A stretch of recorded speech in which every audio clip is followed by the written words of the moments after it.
한 주간의 사건, 사고와 광주 소방 소식을 알아보는 광주광역시 소방안전본부의 이태영입니다. 먼저 한 주간 발생한 사건, 사고 통계입니다. 지난주 광주 지역에서 발생한 화재는 총 12건으로 8,700만 원의 재산 피해가 발생했으며 102건의 구조 현장에서 82명을 구조하고 863명을 응급처치 후 병원으로 이송했습니다. 건물 밖으로 희뿌연 연기가 뿜어져 나옵니다. 현장에 도착한 소방대원들은 장비를 이용해 닫혀있던 문을 열고 건물 안으로 진입합니다. 광산구 옥동에 있는 한 공장에서 화재가 발생한 건 9월 24일 오후 2시 20분쯤입니다. 공장 내 수전설비실 제어판에서 정기적 요인으로 추정되는 화재가 발생한 겁니다.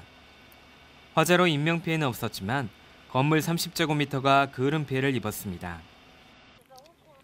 25일 낮 12시 30분쯤 광산구 지정동에서는 밭두렁에서 농작물을 소각하던 중 바람이 불어 화재가 발생했습니다.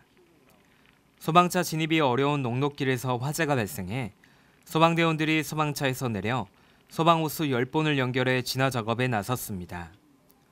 화재로 갈대등 자풀이 불에 타고 인근에 있던 감나무와 헛개나무가 저별 피해를 입었습니다.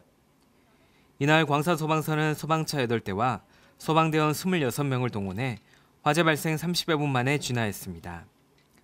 27일 오후 1시쯤 북구 우산동에 있는 한 아파트 5층에서 40대 김모 씨가 투신 자살 소동을 벌였습니다.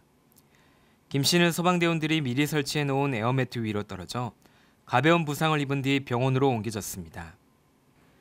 일요일인 30일 오후 3시 20분쯤 서구 광천동에서 발생한 교통사고입니다. 고속버스가 인도에 설치된 자전거 거치대와 입간판을 들이받아 버스 출입문이 뒤틀리면서 열리지 않자 구조 요청을 했습니다. 출동한 119 구조대원들이 유압 전기기를 이용해 출입문을 열고 갇혀있던 승객 5명과 버스 기사를 구조했습니다. 광주 소방안전본부가 대형 재난 발생 시 재난 현장 통합 대응 능력을 인정받아 재난 대비 긴급구조 훈련 최우수 기관으로 선정돼 대통령상을 수상했습니다. 지난해 9월 북구 문흥동 옛 광주교도소에서 실시한 긴급구조 종합훈련 영상입니다.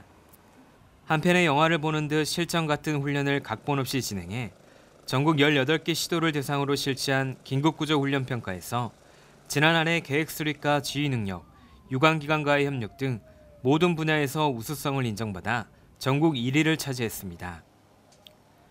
긴급구조 훈련은 긴급구조 기관의 재난 대비 긴급구조 역량 강화와 유관기관과의 대응 능력과 협력 등 현장 중심의 대응 체계 확립을 위해 종합훈련과 불시훈련, 기관 합동훈련 등 총 5개 분야에서 매월 분기별 또 반기별로 30일에 실시하고 있습니다.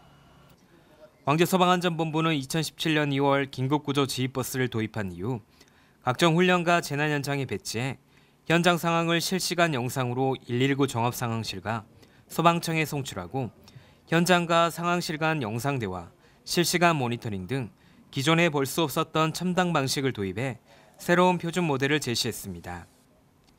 시 소방안전본부 관계자는 대통령상 수상으로 광주 소방의 재난 대응 능력이 전국 최고라는 것이 입증됐다며 항상 준비된 자세로 대형 재난이 발생하면 소방뿐만 아니라 유관기관과 신속히 대응해 시민의 생명과 재산을 지키는 데 앞장서겠다고 말했습니다. 이상으로 광주 소방 뉴스 브리핑을 마치겠습니다.